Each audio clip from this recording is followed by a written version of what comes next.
Hello and welcome to Mystery Tales, where every story feels like a conversation over a warm cup of coffee. Today we dive into a chilling Sherlock Holmes adventure. Sinister Mask of the Bishop's Cloister, a deadly Sherlock Holmes case. Settle in with your favorite brew as Dr. Watson guides us through this atmospheric mystery. Chapter 1. The Shadowed Visitor. It was a dreary autumn evening in the year 1892 when the fog of London hung thick as a shroud over the cobbled streets and the gas lamps flickered like wary sentinels against the encroaching night. I, Dr. John Watson, had just returned from my rounds at St. Bartholomew's Hospital, my boots still damp from the ceaseless drizzle that had pursued me across the city. The chill of the season had settled into my bones, and I looked forward to the warmth of our lodgings at 221B Baker Street, where the fire would be crackling and my friend Sherlock Holmes might for once be found in a state of repose. As I climbed the familiar 17 steps to our sitting room, the scent of Mrs. Hudson's freshly baked scones wafted up to greet me, mingling with the sharper tang of Holmes's chemical experiments. Pushing open the door, I found him exactly where I expected, sprawled in his velvet-lined armchair by the hearth, one leg draped over the armrest, a clay pipe clenched between his teeth. A haze of blue smoke curled lazily toward the ceiling, where it mingled with the shadows cast by the gasogene lamp on the mantel. On the table before him lay a chaos of glassware.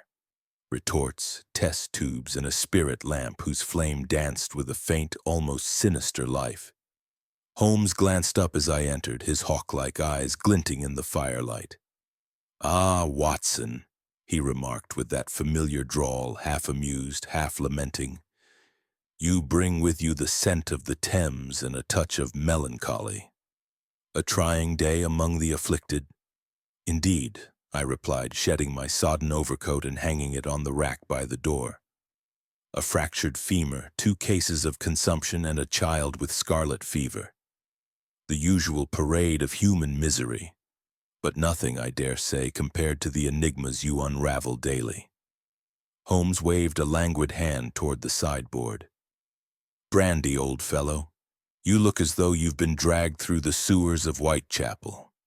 Mrs. Hudson has left a plate of scones. Help yourself. I've been occupied with a rather curious precipitate. Prussian blue, if I'm not mistaken, though the reaction suggests a trace of something more exotic." I poured a measure of brandy and settled into my own armchair, the fire's warmth seeping into my limbs. For a moment we sat in companionable silence, the only sounds the crackle of logs, the distant rumble of a hansom cab on Baker Street, and the occasional hiss of Holmes's apparatus. Outside, the fog pressed against the window panes like a living thing, muffling the cries of newsboys and the clop of horses' hooves. London, in all her grimy majesty, seemed to hold her breath. Our respite was short-lived. Scarcely had I taken my first sip when a sharp rap echoed from the street door below, 3 knocks, deliberate and urgent. Mrs. Hudson's voice floated up the stairwell, mingled with the murmur of a visitor. A moment later, our landlady appeared in the doorway, her round face flushed with indignation and curiosity. "Mr. Holmes, there's a gentleman to see you," she announced, her tone suggesting she had already formed an opinion. "A clergyman by the look of him, and in a terrible state. Says it's a matter of life and death." Holmes's eyes sparked with interest. He laid aside his pipe and sat upright, the languor vanishing as if it had never been. "Show him up, Mrs. Hudson, and perhaps a fresh pot of coffee. Our guest may need fortification."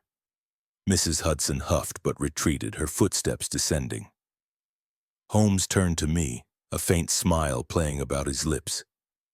"A clergyman, Watson, and in distress. The church is not often a client of mine. This promises to be intriguing."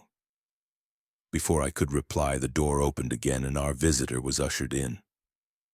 He was a man of middle years, tall and gaunt, clad in the somber black robes of a high-ranking ecclesiastic. His clerical collar gleamed white against the darkness of his attire, but it was his face that arrested me. Pale as parchment, etched with lines of worry beneath a high forehead framed by silvering hair. His eyes, a watery blue, darted about the room as if expecting some unseen menace to materialize from the shadows. His hands, long, thin, and trembling, clutched a black leather portfolio as though it were a lifeline. "Mr. Sherlock Holmes?" he inquired, his voice quavering like a leaf caught in a gale. He took a hesitant step forward, then another, until he stood in the center of our Persian rug, the firelight casting grotesque shadows across his features. Holmes rose with his customary grace and gestured to the armchair opposite his own. "I am he, and this is my friend and colleague, Dr. John Watson. Pray, sir, compose yourself and be seated, Watson, a brandy for our guest." I hastened to the sideboard as the stranger sank into the chair, his portfolio balanced precariously on his knees. He accepted the glass with a nod of gratitude, his fingers brushing mine, cold as marble. Holmes resumed his seat, his gaze fixed upon the newcomer with that intensity I had come to recognize as the prelude to one of his lightning deductions. "You are a bishop," Holmes began, his voice calm but incisive. "Of the Anglican persuasion, I perceive, and attached to a cathedral of some antiquity, St. Mary's perhaps, given the mud on your boots from the gravel paths of its close. You have traveled here by hansom cab from the city, and you have not slept in 2 nights. Your distress is profound, and it concerns a matter of death, murder, unless I am much mistaken." The bishop started, nearly spilling his brandy. "Good heavens, sir, how could you possibly—" Holmes raised a hand. "Elementary observation. The episcopal ring on your right hand bears the arms of St. Mary's Cathedral. The mud on your boots is distinctive, gravel mixed with the clay of the Thames embankment found near the cathedral close. The cab fare in your pocket, 3 shillings and 6pence, matches the distance from the city to Baker Street. The shadows beneath your eyes and the tremor in your hands speak of sleepless nights and acute anxiety. As for murder—" He leaned forward, his voice dropping to a conspiratorial whisper. "You clutch that portfolio as though it contains evidence of a crime, and your first words to Mrs. Hudson were of life and death. Now, sir, your name and your story." The bishop took a shuddering breath, then another sip of brandy. "I am Bishop Elias Hawthorne of St. Mary's Cathedral, and you are correct, Mr. Holmes. Murder, or something perilously close to it. It concerns my dear colleague, Bishop Reginald Thorne, found dead in the cloister of our abbey 2 nights past."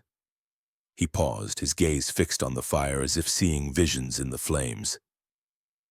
"The authorities, Inspector Lestrade of Scotland Yard no less, have deemed it a tragic accident. A fall from the bell tower, they say, in the dead of night. But I know better, Mr. Holmes. I know it. Thorne was discovered wearing a grotesque mask, ancient and sinister, one that does not belong to our order or any known rite of the church, and there were marks upon his throat, unnatural marks, precise and deliberate, as though inflicted by some instrument of torture." Holmes's eyes gleamed like polished steel. "A mask, you say? Describe it in detail." Hawthorne's voice dropped to a whisper. "It was carved of ebony, black as midnight, with hollow eyes that seemed to stare into one's soul. The mouth was twisted in a leering grin as though mocking the sanctity of the cloister. Strange symbols encircled the brow, runes perhaps, or glyphs from some forgotten tongue. I have seen relics from the Crusades, Mr. Holmes, and artifacts from the East, but nothing like this. It chilled me to my marrow." "And the marks on the throat?" I interjected, my medical curiosity piqued. Hawthorne turned to me, his eyes wide. "Like fine threads, doctor, or wires, impressed into the flesh with a precision no human hand could achieve without intent.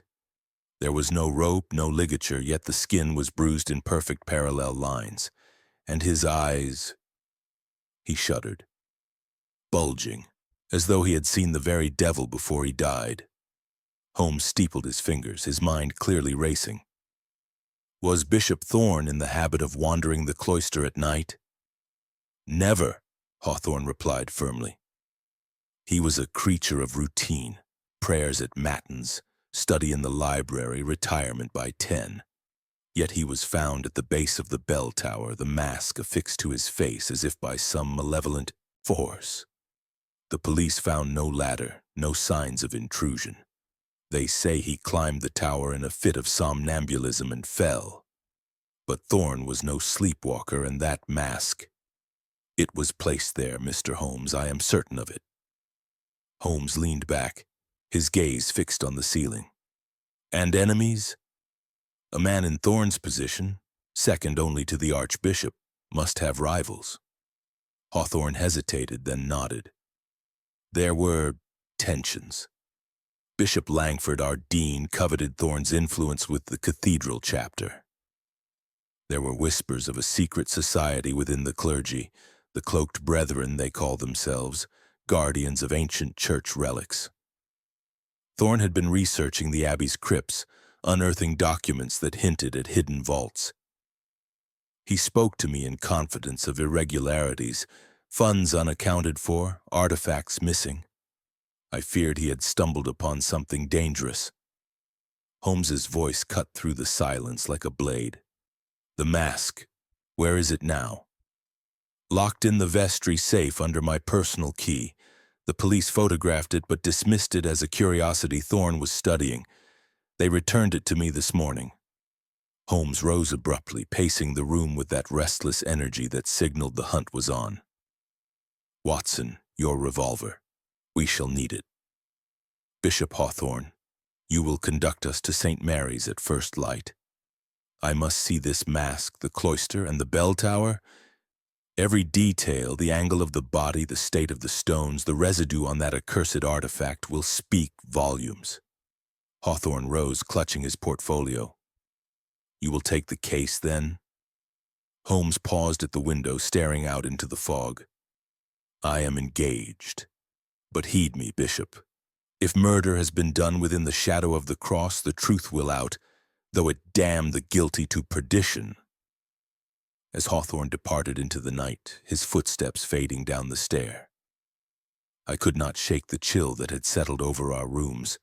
The fire burned low, and the fog seemed to seep through the very walls, carrying with it the whisper of ancient secrets and impending doom. Little did I know that this was but the prelude to a labyrinth of deception that would tax even Sherlock Holmes's formidable intellect to its utmost limits. Chapter 2. Whispers in the Cloister. The first pale fingers of dawn were just beginning to claw their way through the fog when Sherlock Holmes and I descended the steps of 221B Baker Street. The air was raw, carrying the mingled scents of coal smoke, horse dung, and the river's brackish breath. A hansom cab stood waiting, its driver hunched against the cold, the horse's flanks steaming in the chill. Holmes, wrapped in his long ulster and deerstalker, handed me up before springing in himself with the lithe energy of a man who had not slept yet felt no need of it. St. Mary's Abbey City, he instructed the cabby, tossing a florin onto the apron. And a sovereign for your silence if you make the journey in 20 minutes. The whip cracked, and we were off, the cab lurching over the cobbles with a clatter that set my teeth on edge. Holmes sat forward, elbows on knees, staring out at the awakening city as though reading secrets in every passing shadow.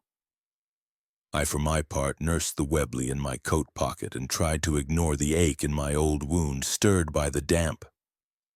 You are unusually silent, Watson, Holmes remarked without turning. The bishop's tale has unsettled you. It has the savor of the uncanny, I admitted. A mask of ebony marks upon the throat, a fall from a tower in the dead of night. Yet no ladder, no witness. It smacks of the supernatural. Holmes gave a short, humorless laugh.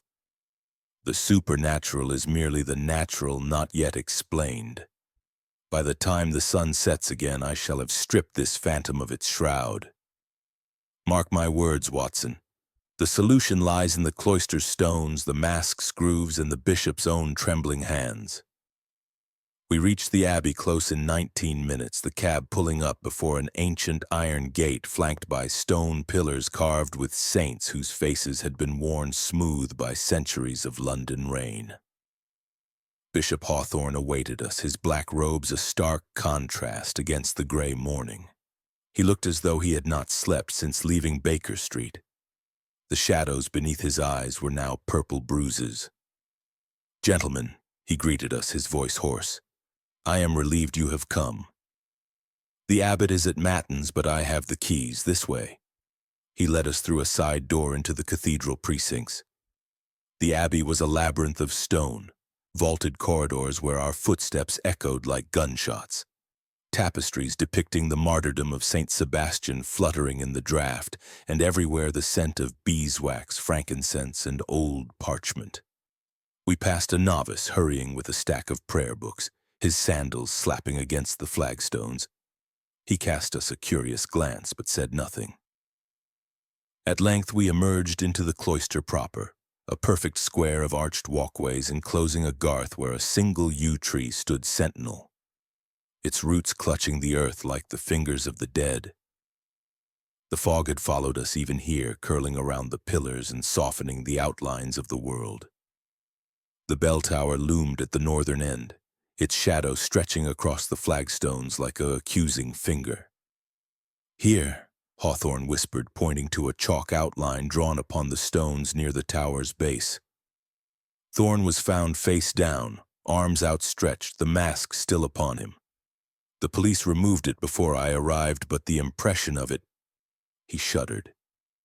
It was as though the wood had fused to his flesh.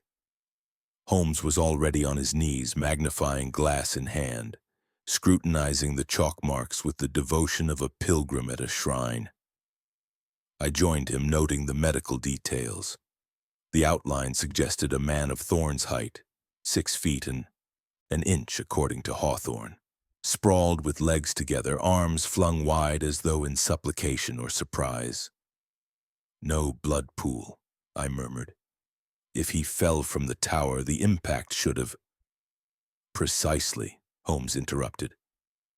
"A fall from 60 feet onto stone would shatter bones and burst organs, yet the chalk shows no distortion of limbs, no spray of blood. Curious." He ran a finger along the flagstones.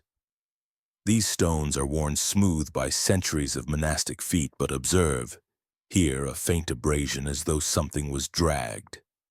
And here," he indicated a darker patch near the chalk head. "A residue, grease perhaps, or oil." Hawthorne hovered anxiously. "The mask was oiled, yes, to preserve the wood," Thorne said. "He had it sent from Constantinople only a fortnight ago." Holmes's eyes narrowed. "Constantinople, interesting. Show us the vestry." The vestry was a sanctum of ecclesiastical order. Cassocks and surplices hung in neat rows. A crucifix of carved ivory dominated one wall, and the air was heavy with the scent of cedar and myrrh. Hawthorne produced a key from his robe and opened a cabinet beneath the window.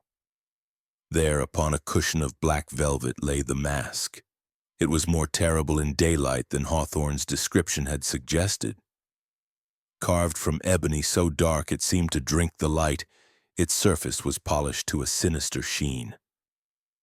The eye holes were mere slits, giving the impression of a blind, malevolent stare. The mouth was stretched in a rictus grin that revealed carved teeth sharp as a predator's. Around the brow ran a band of runes, angular, spidery symbols that hurt the eye to follow. But it was the interior that arrested Holmes. A lattice of fine grooves radiated from the nose and mouth, converging at a small reservoir near the chin. "Exquisite workmanship," Holmes breathed, lifting the mask with reverent care. "Byzantine, I should say, 13th century, perhaps earlier. These grooves—" He tilted it so the light caught the channels. designed to conduct a liquid or more likely a vapor. Watson, your medical opinion? I took the mask, feeling the chill of the wood through my gloves. The reservoir could hold a volatile poison, arsenic sublimate perhaps, or prussic acid. Worn against the face, body heat would vaporize it, delivering a lethal dose directly to the lungs and mucous membranes. Death in minutes, with convulsions that might mimic a fall. Hawthorne crossed himself. God preserve us. You mean the mask itself was the murder weapon? Possibly, Holmes replied. But how was Thorne induced to wear it? A man does not don such a thing in the dead of night without compulsion or trickery. He turned to Hawthorne. Who had access to this vestry? Only myself, Thorne, and Father Ambrose, the archivist. The cabinet was locked, but Thorne had a duplicate key. As if summoned by his name, a shadow fell across the doorway. A thin, stooped man in a cassock stood there, spectacles glinting like coins in the dim light. His face was a study in nervous tension, a twitching eyelid, lips pressed thin, fingers worrying at a rosary. "Bishop Hawthorne," he said, his voice reedy. "Who are these gentlemen prowling our sacred precincts?" Hawthorne introduced us. "Father Ambrose, Mr. Sherlock Holmes, and Dr. Watson. They investigate poor Thorne's death." Ambrose's eyes darted to the mask in Holmes's hands. "That accursed thing. Thorne brought it from his travels in the Levant. Claimed it was from a bishop's tomb in Hagia Sophia, part of some heretical sect, he said. I warned him to destroy it." Holmes fixed him with a stare. "You disliked Thorne?" Ambrose flushed. "Disagreed, certainly. He was forever prying into the archives, disturbing manuscripts centuries old. And there were rumors of a secret order within the clergy, the Cloaked Brethren, guardians of relics best left buried." Hawthorne bristled. "Father Ambrose, such talk is unseemly." But Holmes's interest was piqued. "The Cloaked Brethren, tell me more." Ambrose glanced about as though the very walls had ears. "Whispers only.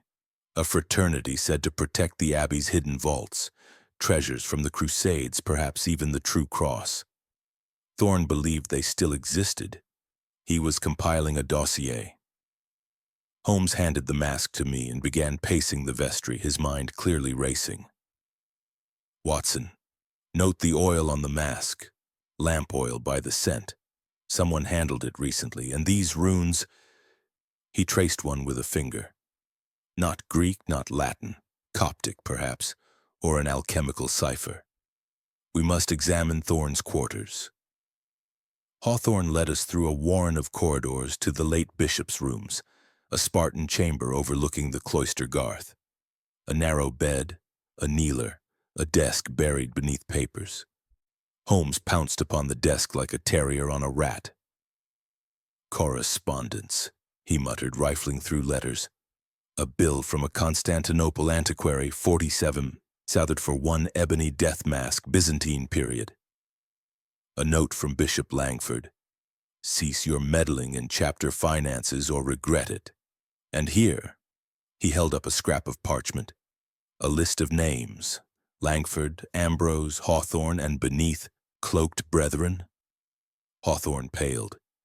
"My name, but I—" "A warning, perhaps," Holmes said, "or a list of suspects."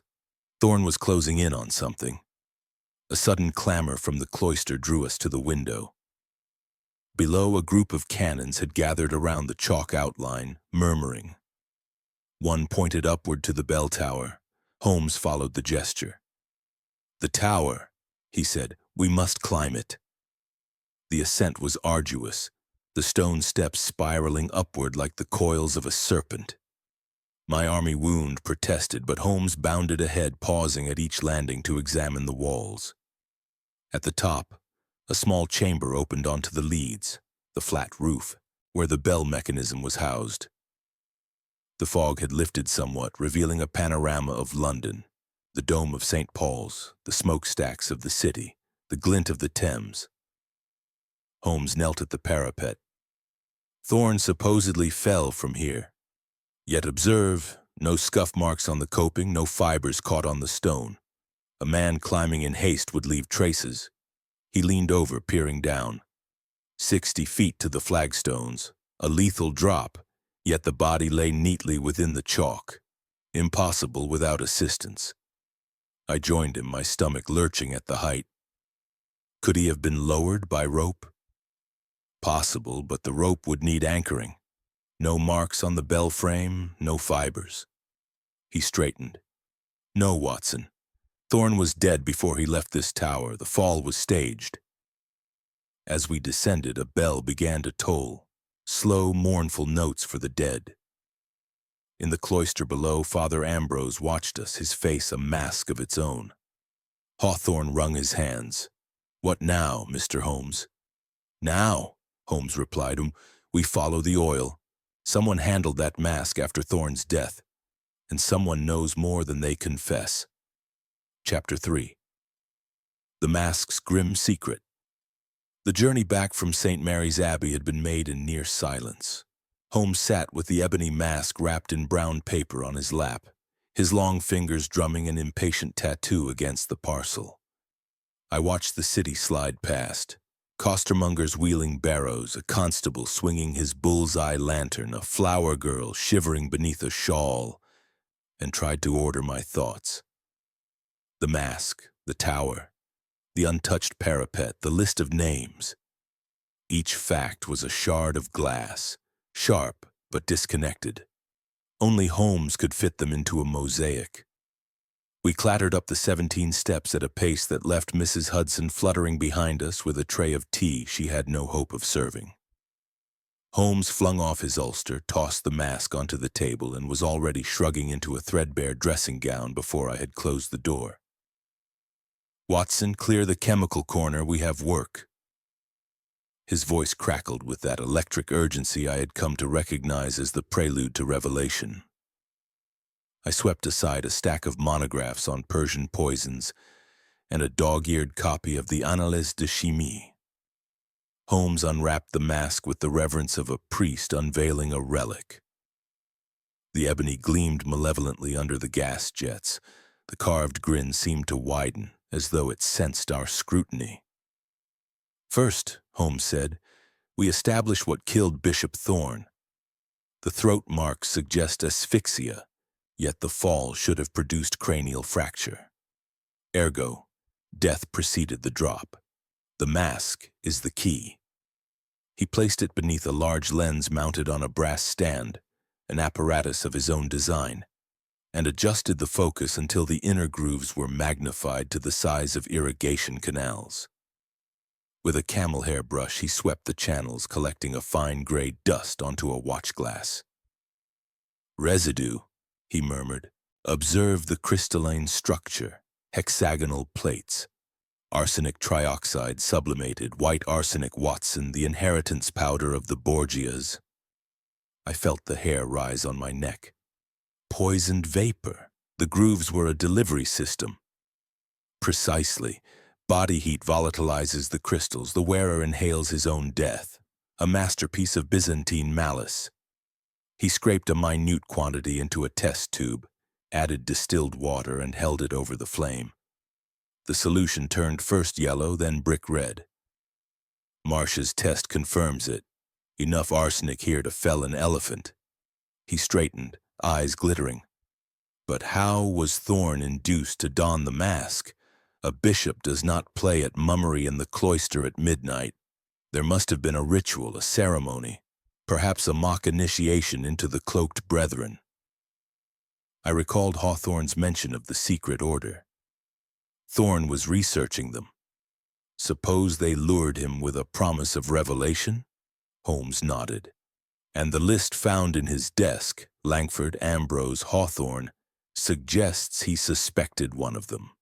We must interview Bishop Langford at once." Bishop Langford was a study in contrasts to the ascetic Thorn, portly, florid, with a booming voice and a handshake like a leg of mutton. He received us in a study that smelled of leather, port, and ecclesiastical self-satisfaction. Mr. Holmes, Dr. Watson, Hawthorne telegraphed that you were poking about the Abbey. Poor Thorne. Tragic accident. Though between ourselves the man was asking for trouble with his antiquarian nonsense. Holmes wasted no time. You quarreled with him over chapter finances. Langford's jowls quivered. A difference of opinion, nothing more. Thorne accused me of irregularities in the restoration fund. Poppycock. I've the accounts here. He gestured to a ledger on his desk. Holmes flipped it open, scanning columns with the speed of a bank clerk. 3,400 unaccounted for in the last quarter. Curious. Langford flushed. Investments, sir. The cathedral roof does not repair itself. And this? Holmes produced the scrap of parchment from Thorne's desk, the list of names. Your name heads it.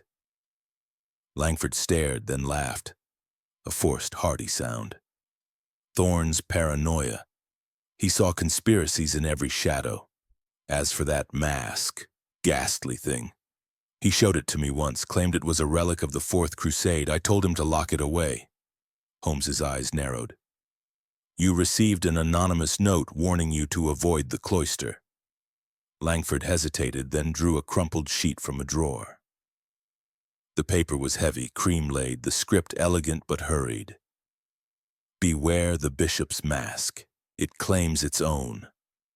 Holmes pocketed a sample of Langford's stationery and sealing wax. We shall compare inks. Good day, Bishop.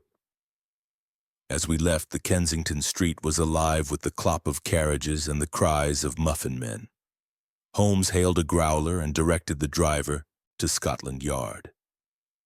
Lestrade must be made to see this was murder, he said. But first, a detour. Wiggins, leader of the Baker Street irregulars, touched his cap. Governor, you said to watch the Abbey. Bloke in a cassock, skinny, twitchy, slipped out the postern gate an hour ago. Met a cove in a cloak near the Black Swan. Money changed hands. Holmes flipped the boy a shilling. Trail him, Wiggins. Report at dawn. Back at Baker Street, the sitting room had become a crucible of science. Holmes had rigged a bellows to the mask, pumping warm air through the grooves while I held a sheet of damp litmus paper at the mouth slit. Within minutes, the paper blushed crimson. Arsenic vapor, Holmes confirmed. Lethal within 3 breaths. Thorne would have convulsed, clawed at his throat, hence the marks. The fall was staged to conceal the true cause. I stared at the mask, its grin now seeming to mock our efforts. But who laced it, and why bring it to London at all?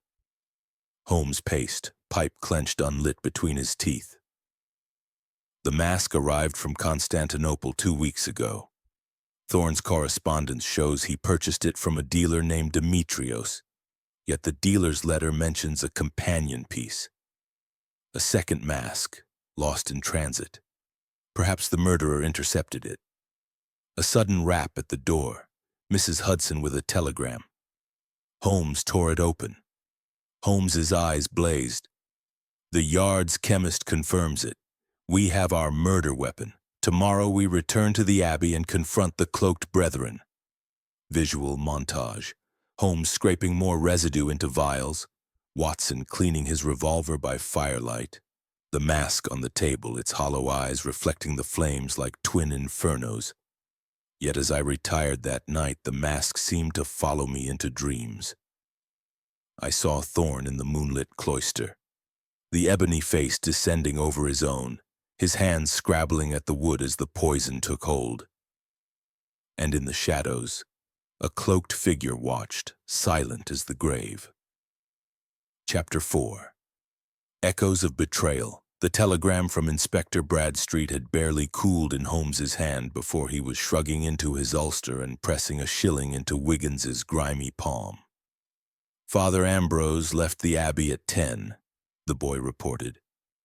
Cassock under a greatcoat, face like a corpse, met a cloaked swell in the alley behind the Black Swan. I tailed him to the docks. Warehouse number 7, Riverside. Shall I keep the watch? Double your usual rate if you stay till dawn, Holmes replied. Watson, your revolver.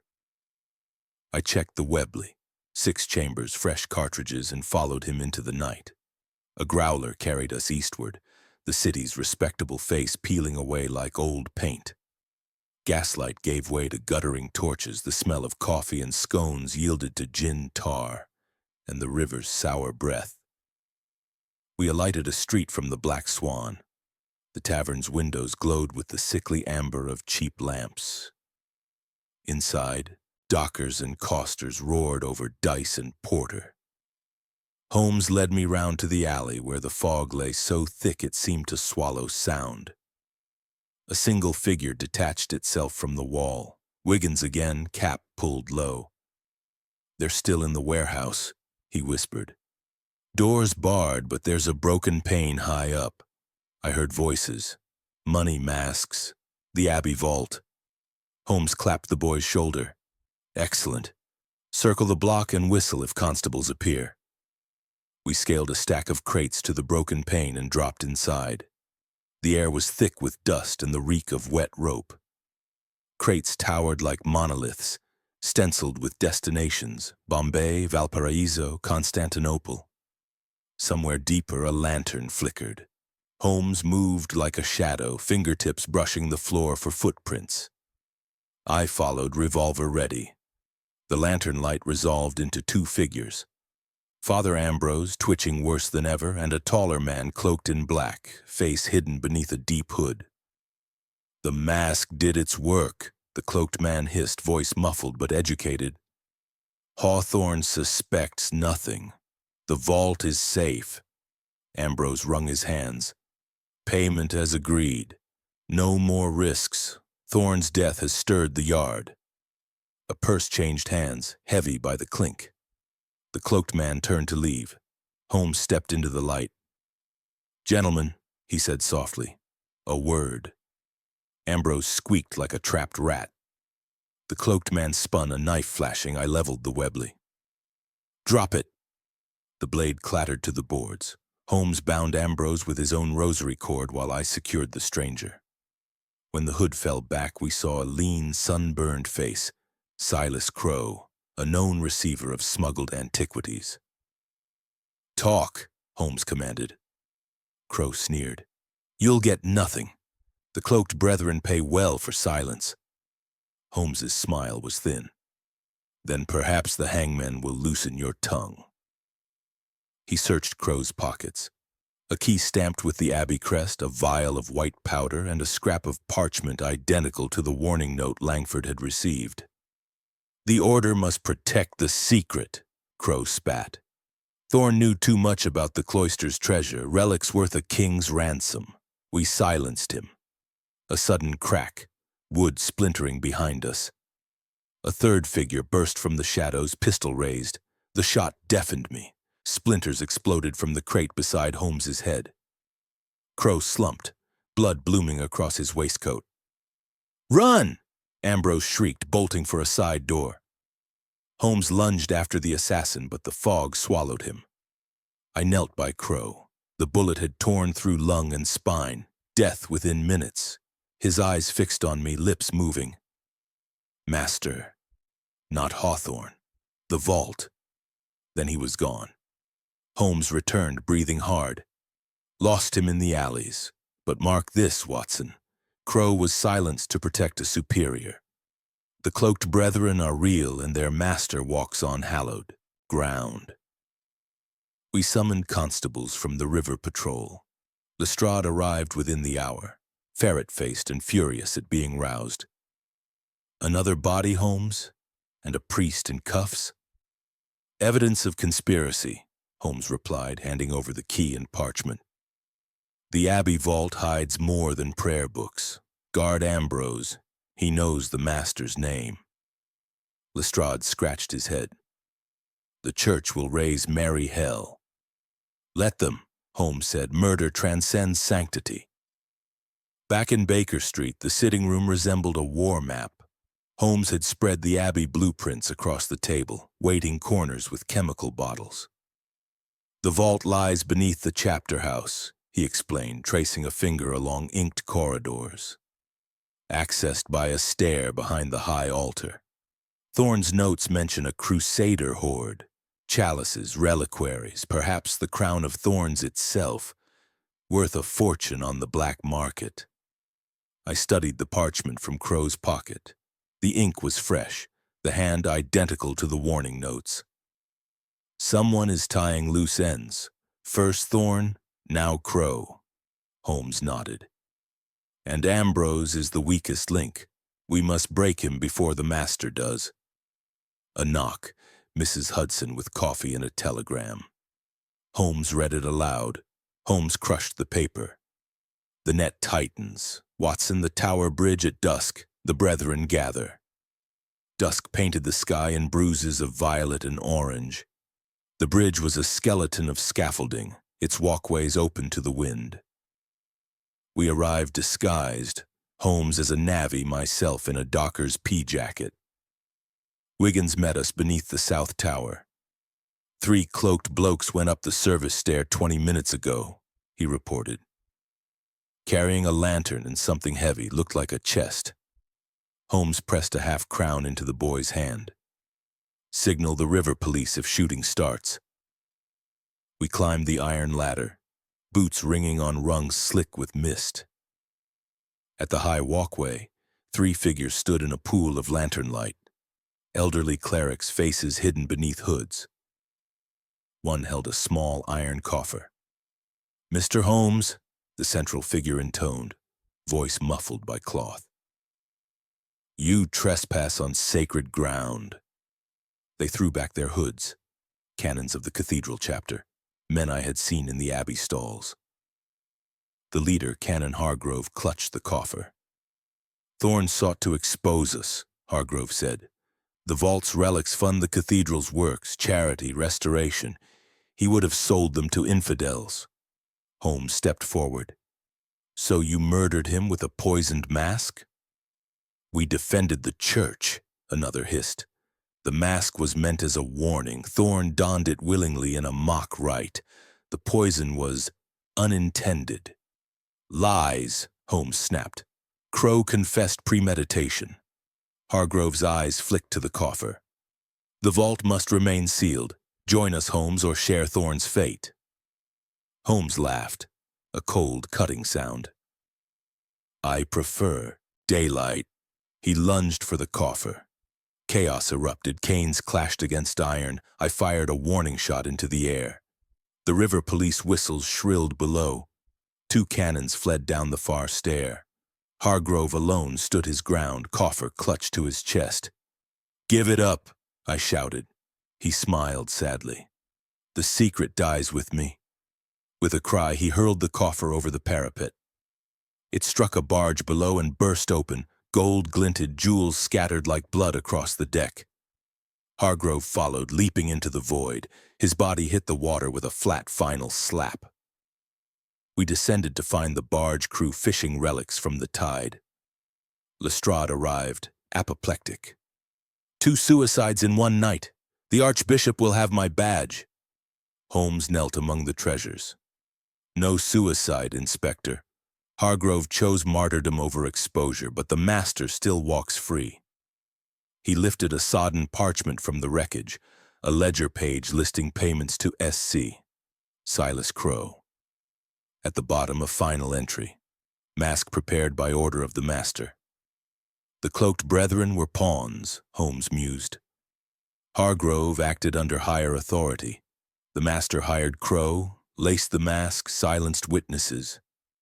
But who benefits from the vault's plunder?" I stared at the list of names. Langford, Ambrose, Hawthorne. "One of them?" "Or none," Holmes said. "Tomorrow we return to the abbey. The stones themselves will speak." As I banked the fire, the recovered chalice gleamed on the mantel, a silent witness to betrayal older than the Thames. Chapter 5. The Hidden Ledger. The events at Tower Bridge had shaken even Lestrade's stolid nerves. The recovery of the Crusader relics, now locked in the yard's strong room, had made the front page of every broadsheet, with headlines screaming of Sacred treasure plunged into Thames. The Archbishop had summoned Hawthorne to Lambeth Palace. Langford had taken to his bed with nervous prostration. Only the abbey itself remained, its ancient stones seemingly indifferent to the scandal swirling within its walls. Holmes, however, was afire with purpose. He had spent the night in a fever of analysis, ink comparisons, fiber traces from the warehouse floor, and a meticulous reconstruction of the poisoned mask's mechanism. By the time the milk float clattered past Baker Street, he had a plan. "We return to the scene of the crime," he announced, tossing me a bundle of clerical garb. "You, Watson, shall be the Reverend Dr. John Werner, visiting antiquary from Salisbury. I am Mr. Sigerson, Norwegian numismatist. The Abbey Library opens at 9. We have 3 hours before the chapter convenes." Disguised in cassock and beretta, I felt every inch the impostor, but Holmes moved with the easy authority of a man born to the cloth. We gained admittance through the postern gate, where a sleepy porter waved us through without a second glance. The library was a cavern of scholarship, oak galleries rising 3 stories, each shelf groaning beneath vellum and leather. Dust motes danced in shafts of colored light from the stained glass rose window. A single librarian, a novice with ink-stained fingers, dozed over a catalogue. Holmes made straight for the late Bishop Thorne's carrel, a nook beneath a carved effigy of St. Augustine. The desk was as we had left it, papers in disarray, a half-burned candle, and the faint scent of sanctity now overlaid with mildew. Thorne was methodical, Holmes murmured, gloved hands rifling drawers. A man who kept ledgers for everything, sermons, tithes, even his dreams. Somewhere here is the key to the vault's plunder. I took the lower drawers. Parish registers, a diary of his Constantinople journey. A pressed violet from the Holy Sepulchre. Holmes worked upward, his fingers dancing like a pianist's. A soft click rewarded him. He had sprung a false bottom in the inkwell drawer. "The hidden ledger," Holmes breathed. "Thorne's private record of the cloaked brethren's transactions." We retreated to a shadowed alcove beneath the gallery. The ledger was a masterpiece of subterfuge, columns in Latin, sums in Roman numerals, names abbreviated to initials. Yet the pattern was clear. 12,000 dispersed over 5 years, Dom. Holmes translated rapidly. Payments to S.C., Silas Crow, for acquisitions. Entries signed M, the master, but observe. He turned to a page marked with a black cross. Here, 3 weeks ago. Mask prepared, $50. Delivery to Cloister, midnight, and beneath T to be initiated, resistance expected. I felt the chill of the crypts. Thorne was lured to his death under the guise of initiation. Holmes's eyes gleamed, and the final entry, dated the night of the murder, vault breached, relics removed to safety M. He snapped the ledger shut. The theft occurred after Thorne's death. The murder was to silence him, the robbery to cover the tracks. A footstep on the gallery above, soft, deliberate. We froze. A figure in a canon's robe peered down, Bishop Langford, his face puffy with sleeplessness. "Mr. Sigerson, Dr. Werner?" His voice trembled with suspicion.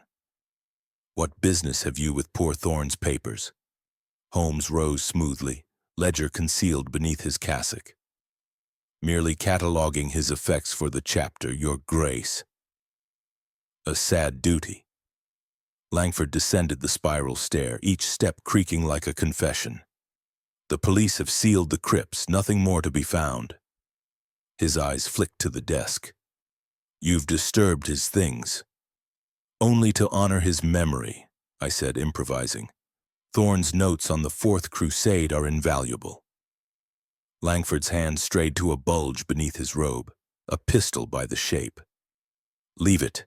The chapter will handle its own." Holmes stepped between us. "Of course, but one question. Where were you the night Thorne died?" Langford's jowls quivered. "In My lodgings asleep. My housekeeper will vouch. A convenient alibi, Holmes said softly. Like the forged notes in your desk. Langford's face drained of color. You've been in my study? Scotland Yard has, Holmes lied smoothly. Ink analysis links the warning notes to your stationery. Care to explain? For a moment I thought Langford would draw the pistol. Then his shoulders slumped. I received the notes, yes, anonymous. I thought Thorne sent them to discredit me. I burned one, kept another, but murder never. Holmes studied him. Yet 3,400 missing from the restoration fund appears in this ledger, paid to L. Langford gasped. Embezzlement? I've been robbed. Someone used my name. A bell tolled, terse, the mid-morning office. Langford glanced toward the door. The chapter meets. You must leave. We slipped into the chapter house as observers, taking seats in the shadows. Hawthorne called the meeting to order, his voice steady despite the strain. Brethren, the relics are recovered, thanks be to God. But the scandal threatens our foundation. Bishop Thorne's death, accident or murder, must be laid to rest. Canon Hargrove's seat was empty. His suicide had not yet reached the chapter. Langford took his place, avoiding our eyes. A young canon rose. The vault was breached. Who held the keys? Hawthorne hesitated. Myself, Thorne, and Father Ambrose. Ambrose has vanished. Murmurs rippled. Holmes leaned close to me. Note the tremor in Hawthorne's left hand. Guilt or fear? The meeting dissolved into prayer. As the canons filed out, Holmes intercepted Hawthorne in the cloister. The ledger, Bishop, Thorne's private record, it implicates the master. Hawthorne's face crumpled. I suspected, but proof. Thorne showed me fragments. He feared for his life. Who benefits most from the vault's plunder? Holmes pressed. Hawthorne glanced around. Langford controls the restoration fund, but there's another, Dean Emeritus Veil, retired to the country. He founded the Cloaked Brethren in his youth. Thorne believed Veil still pulled strings. Holmes crushed the telegram. The master ties loose ends. Ambrose was the last witness. We raced to the crypts, Holmes's disguise discarded. The vault door, a slab of oak bound with iron, stood ajar. Inside, chaos, relic chests overturned, straw scattered. A single footprint in the dust, small, pointed, a woman's shoe. Mrs. Hudson? I jested weakly. Holmes knelt. No, Canon's wife, no women in the chapter. He scraped dust into an envelope. Plaster of Paris from the restoration scaffolding. Someone used the workman's entrance. A glint beneath a chest. A silver button engraved with the Abbey crest. Holmes pocketed it. Langford's? I asked. Or Hawthorne's. Both wear such buttons. He straightened. We need Veil. The country train leaves in 40 minutes. The journey to Dean Veil's cottage took 2 hours. The village of Chislehurst was a cluster of thatched roofs and ancient yews. Veil's home was a rose-covered rectory at the lane's end. An elderly housekeeper admitted us with reluctance. The Dean sees no one, she quavered. Not since the scandal. Holmes pressed a sovereign into her palm. A matter of salvation. Veil received us in a study lined with patristic tomes. He was frail, white-haired, eyes sharp as a hawk's despite his 80 years. Sherlock Holmes, he said without surprise. Thorne's death brings you. He was my protege, brilliant but reckless. Holmes laid the ledger on the desk. Your signature, Dean. The master's mark. Veil's hand trembled, but his voice was steady. I founded the Brethren to protect the relics, yes, but murder? Never. When Thorne threatened exposure, I dissolved the order. Someone revived it without my sanction. Who? Holmes demanded. Veil hesitated. Hawthorne. He came to me last month, desperate for funds. The cathedral roof leaks, donations have dwindled. He proposed selling relics quietly. I refused. Holmes's eyes narrowed. Yet the ledger shows payment signed M after your retirement. Vale opened a drawer, revealing a signet ring. My seal, stolen from this house 6 weeks ago. Proof of forgery, Holmes said, but not of innocence. You could have orchestrated everything from here. Vale smiled sadly. Search the house. You'll find no relics, no poison, only an old man's prayers. We searched attic, cellar, priest's hole behind the chimney. Nothing but dust and devotion. As we left, Vale called after us. Find the true thief, Mr. Holmes, for Thorne's sake, and the church's. Back in London, the abbey was locked for the night. Holmes produced a picklock. We entered through the scriptorium. The vestry was as we had left it, save one detail. The mask was gone. Stolen, Holmes said grimly. The master covers his tracks. On the cabinet lay a fresh note, written in the same elegant hand. The game ends at midnight. Come alone to the bell tower, or the relics burn. Holmes crushed the paper. A trap, but traps reveal the trapper. He glanced at his watch, 11:17 p.m. Watson, the irregulars. We need eyes on every exit. The tower stairs were black as pitch. Our bullseye lanterns threw circles of light on sweating stone. At the top, the great bell hung silent, its rope swaying in the wind. A figure waited in the shadows, tall, cloaked, the missing mask gleaming in his hands. Mr. Holmes, Bishop Hawthorne said, voice steady now. You should not have come. Chapter 6. Night in the Abbey. The wind howled through the tower like a choir of the damned. Hawthorne's cassock billowed. The mask seemed alive in his hands, its carved grin wider than anatomy allowed. Below the cloister garth was a black void, broken only by the lanterns of Wiggins's irregulars flickering like fireflies. You are punctual, Mr. Holmes, Hawthorne shouted over the gale. I admire efficiency, even in my enemies. Holmes's voice cut clean through the storm. Put the mask down, Bishop. The game is over. The relics are in Scotland Yard's vault, the ledger in my pocket, and your seal identified as forgery. Surrender, and you may yet escape the gallows. Hawthorne laughed, a sound like breaking glass. The gallows? For preserving the church? Thorne would have sold our heritage to infidels. I acted for God. God does not poison his servants, I retorted, my Webley steady despite the rain. You lured Thorne to a mock initiation, forced the mask upon him, and staged the fall. Crow, Ambrose, Hargrove, all pawns you sacrificed. Hawthorne's eyes glittered. Pawns serve the board. The vault funded miracles, orphanages, hospitals. Thorne's scruples threatened everything. He stepped backward toward the bell rope. One pull and the abbey burns. The scriptorium is doused in lamp oil. Choose my life or centuries of history. Holmes's mind raced faster than the lightning. Watson, the rope! Cut it! I lunged, but Hawthorne was quicker. He yanked the bell rope. The great tenor boomed, a single deafening note that shook the tower. At the same instant, he hurled the mask at Holmes's face. Holmes ducked. The ebony struck the parapet and shattered, fragments raining into the void. We charged. Hawthorne drew a derringer from his sleeve. The shot cracked. Stone chips exploded beside my ear. Holmes tackled him low, driving him against the bell frame. The derringer skittered across the leads.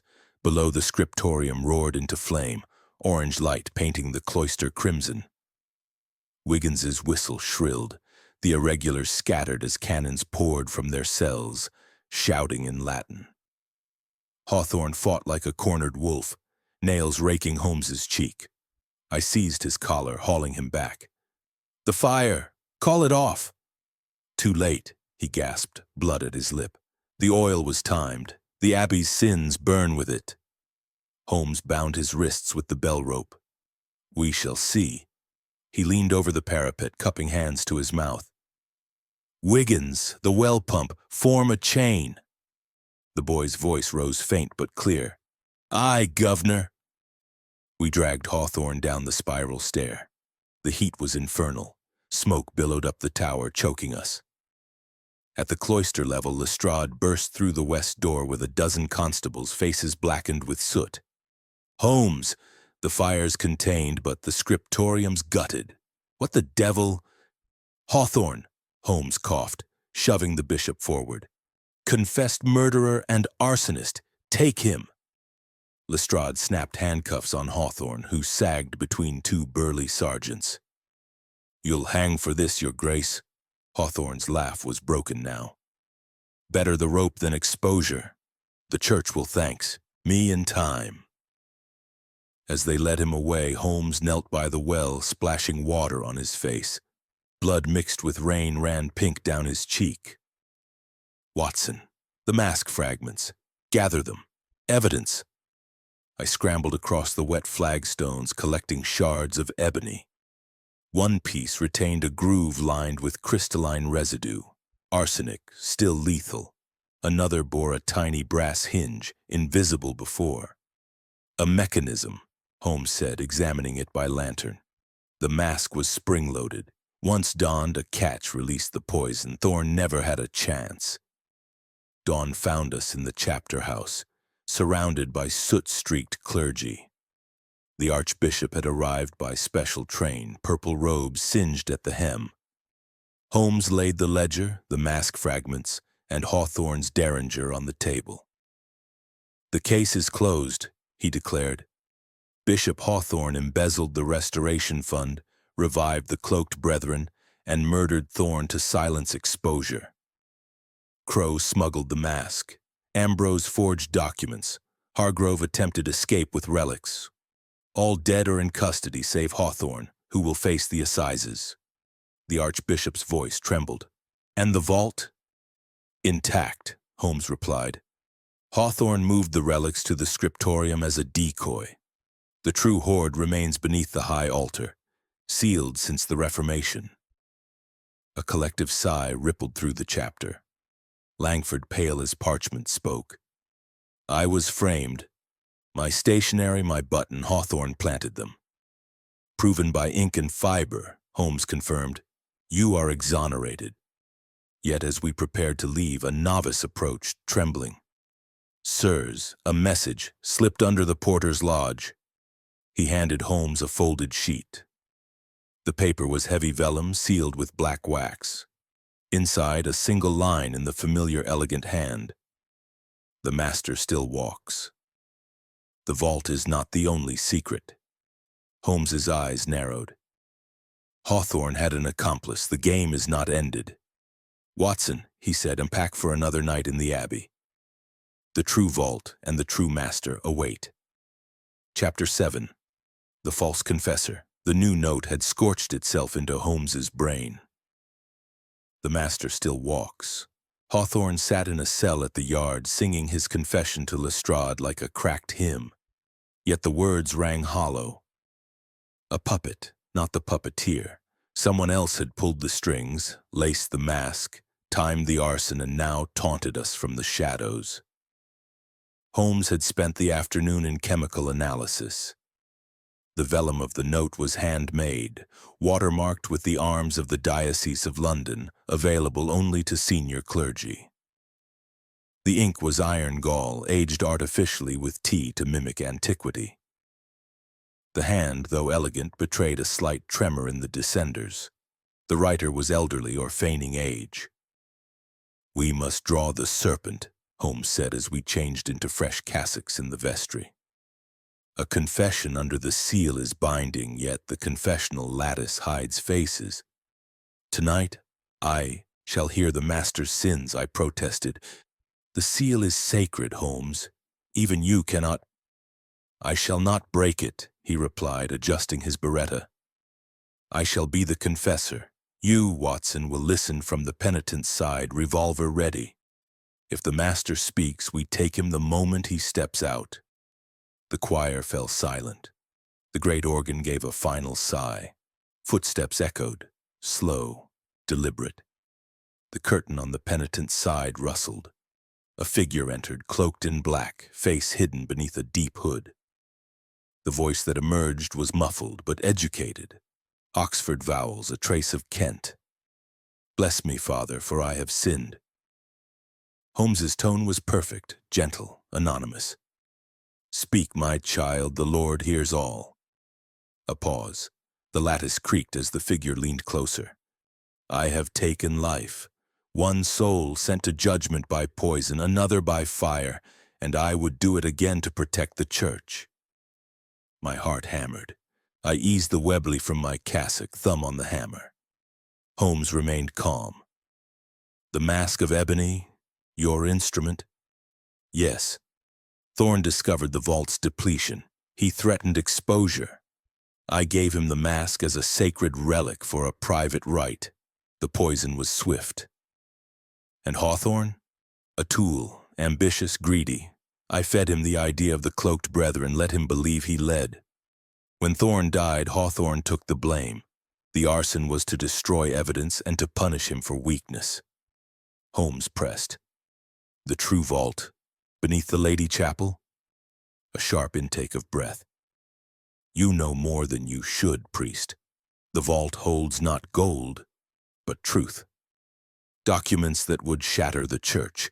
Proof that the abbey was founded on forgery, that relics are base metal, that bishops have lied for centuries." Thorne would have published. I could not allow it. And Dean Vale? Senile. He founded the Brethren in youth, but I inherited the keys. Vale's seal was easy to steal. The figure rose. "Absolution, Father?" Holmes's voice hardened. "Absolution is not mine to give. Step into the light." The curtain ripped aside. I lunged, but the confessor was swift. A gloved hand flung powder into my face. Chloroform. The world tilted. The Webley clattered to the stone. Through blurring vision, I saw Holmes vault the screen, but the figure was already fleeing down the side aisle, cloak billowing like bat wings. Holmes pursued, cassock hitched high. I staggered after, lungs burning. The chase led through the north transept, past the tomb of a Crusader knight, into the Lady Chapel, a small octagonal chamber fragrant with lilies. The altar was a slab of Purbeck marble. Beneath it, a flagstone bore a faint cross. The figure knelt, fingers scrabbling at the stone. Holmes tackled him. They rolled across the tiles, candelabra crashing. I arrived in time to see the hood fall back, revealing not a canon, not Hawthorne, but Mrs. Cecilia Langford, the bishop's wife, her face twisted with fanaticism. "You?" I gasped. She spat. "Men are weak." Langford embezzled, Hawthorne lusted for power, Thorne for truth. I protected the church's soul. Holmes pinned her wrists. "The documents?" "Burned with the scriptorium. The secret dies with me." Lestrade arrived with constables, summoned by a verger who had heard the commotion. Mrs. Langford was bound, still ranting about holy lies. Langford himself appeared, ashen, staring at his wife as though she were a stranger. "I knew nothing," he whispered. "She handled my correspondence, my seal." Holmes examined the ashes. "The documents are gone, but the confession stands. Mrs. Langford murdered Thorne, framed Hawthorne, and orchestrated the arson. The cloaked brethren were her creation." Yet as I poured coffee, a final telegram arrived from the yard. "Mrs. Langford found dead in cell. Poison capsule in ring." Lestrade Holmes crushed the paper. The master silenced the last witness, but who gave her the poison? He opened the ledger to a new page we had missed, a final entry in a different hand, spidery and ancient. "The truth is buried deeper. Seek the crypt beneath the crypt." Chapter 8. Threads of Deception. The suicide of Mrs. Langford had closed one door and opened another. Her confession in the Lady Chapel, delivered with the zeal of a martyr, had seemed complete. The mask, the poison, the forged documents, the arson, all her work to protect a church she believed built on lies. Yet the final entry in Thorne's ledger, signed with Vale's initial, gnawed at Holmes like a splinter. The truth is buried deeper. Seek the crypt beneath the crypt. He had repeated the words all night, pacing 221B in his dressing gown, pipe clenched unlit. By dawn, he had a plan. "We return to the Abbey," he declared, tossing me a dark lantern. "Mrs. Langford burned the Lady Chapel documents, but Vale speaks of a lower level. The true vault, perhaps the original crypt of the founder, sealed since the dissolution." We arrived at the Abbey close under a sky the color of wet slate. The scriptorium ruins still smoked. Ravens wheeled overhead. Lestrade met us at the west door, his face grim. "Langford's taken leave of his senses, raving about his wife's holy mission. The Archbishop wants this ended quietly. No more bodies, Holmes." Holmes's smile was thin. "Then let us descend quietly." The verger, a nervous youth named Brother Anselm, led us to the bricked arch. "Sealed last year during restoration," he whispered. "Bishop Hawthorne ordered it. Said it was unsafe." Holmes ran a finger along the mortar. "Fresh. Less than a month old. And observe." He held the lantern close. "Tool marks. Someone entered after sealing. With chisel and crowbar borrowed from the mason's yard, we breached the wall. Dust billowed, stones clattered. Beyond lay a narrow passage, its floor sloping downward. The air grew colder, older. Holmes knelt, examining the lid. "Aldrich, the Abbey's first bishop. Legend says he brought relics from the Holy Land. Mrs. Langford claimed the charter was forged. Let us see what Aldrich guards." The lid was heavy, but with Anselm's help we shifted it. Inside lay not bones, but a lead casket. Holmes pried it open. Within, a roll of vellum, brittle with age, and a small ebony box. The vellum was the charter, ink faded but legible. Holmes read aloud, "By this charter, granted in the year of our Lord 1189, King Richard Plantagenet confirms the foundation of St. Mary's Abbey upon lands gifted by Bishop Aldrich." He paused. "The seal is genuine, Richard's lion intact. But observe the margin. A faint line of text, almost erased. Upon condition that the Abbey conceal the true relic until the church be ready." The ebony box was locked. Holmes picked it with a bent nail. Inside, a fragment of wood, thorn-crowned, wrapped in silk. And beneath, a second document. Modern paper, Mrs. Langford's hand. "The thorn is false. Aldrich forged the charter to seize land. The Abbey is built on fraud. I will burn the truth to save the faith." I crossed myself. "The crown of thorns? Or a clever fake?" Holmes said. "Mrs. Langford believed it fraud and destroyed the evidence. But Vale knew of this subcrypt. He led us here." A scrape behind us. Anselm, pale as the dead. "Sirs, footsteps above, someone follows." We extinguished the lantern. In the dark, a whisper of robes, a glint of steel. A figure lunged from the passage, Dean Vale, white hair wild, a dagger in his arthritic hand. "You should not have come," he hissed. "The secret dies with you." Holmes sidestepped. The blade struck stone. I seized Vale's wrist, twisting until the dagger clattered. He collapsed, sobbing. "I tried to stop her," he gasped. "Cecilia Langford, she was my pupil, brilliant but mad. When Thorne discovered the subcrypt, she poisoned him to silence him. I sealed the arch to protect the relic, not to hide murder." Holmes bound Vale's hands with his own cincture. "You wrote the final ledger entry?" "Yes, to lead you to the truth. Cecilia planned to burn everything, the thorn, the charter, the Abbey itself. I gave her the poison capsule to end her torment." Lestrade arrived with constables, summoned by Anselm's frantic bell-ringing. Vale was led away, muttering prayers. The thorn and charter were sealed in a police box. Holmes drew the final threads. Veil is accessory after the fact, Holmes concluded, but Mrs. Langford was the hand. The master was a woman. Yet as I banked the fire, a final detail nagged. The ebony box, its lock had been picked before we arrived. Someone else had been here. Chapter 9, The Final Pursuit.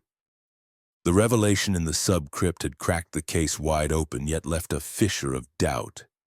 Mrs. Langford's suicide, Vale's confession, the thorn and charter sealed in, the yard's vault, all pointed to a finished story. But Holmes was not satisfied. The lock on the ebony box, he said as we crossed the cloister, was picked twice, once by Mrs. Langford weeks ago. The second set of scratches, fresh, made with a finer tool. Someone entered the sub-crypt after us before Lestrade sealed it. Lestrade snorted.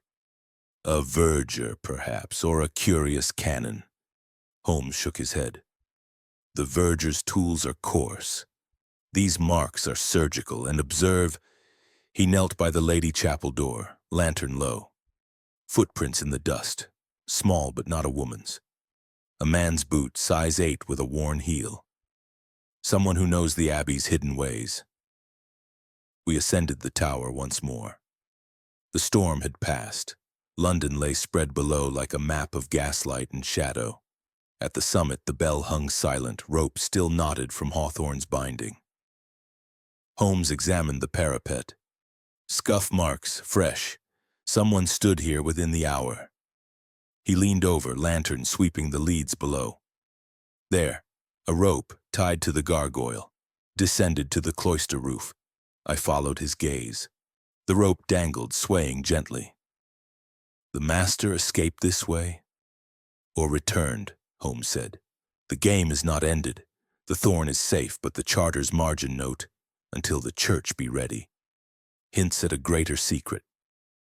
Aldrich's forgery was not the end, but the beginning.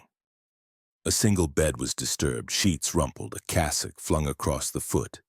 Holmes lifted it. Canon Hargroves, his name tag still sewn in. He did not die on Tower Bridge. I stared, but we saw him leap. A dummy, Holmes said. Stuffed cassock, weighted with relics. The splash was the coffer. Hargrove staged his death, then returned here. Lestrade arrived, panting. Hargrove, the man's corpse was fished from the Thames. Identify the body, Holmes ordered. I wager it is Silas Crowe disguised. Hargrove is the true master. Holmes's eyes blazed. He plans to flee with the final secret. The charter mentions a true relic, not the thorn, but something else. Aldrich's journal, perhaps, proving the forgery. Hargrove will sell it to the highest bidder, Rome, Berlin, or the highest atheist society. We raced to the station, King's Cross, the Dover night mail. The platform was chaos, porters, steam, the shriek of whistles. Holmes scanned the crowd. There, he pointed to a tall figure in a traveling ulster, collar high, ticket in hand. Canon Hargrove, alive, face pale but composed. We pursued through the throng. Hargrove glanced back, eyes widening.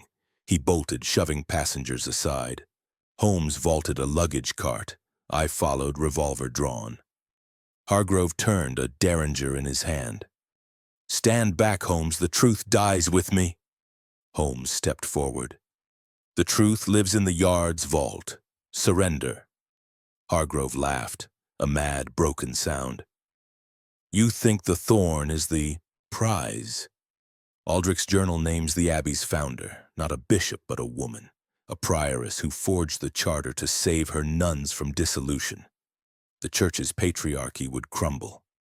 He raised the derringer to his temple. I fired, aiming for the hand.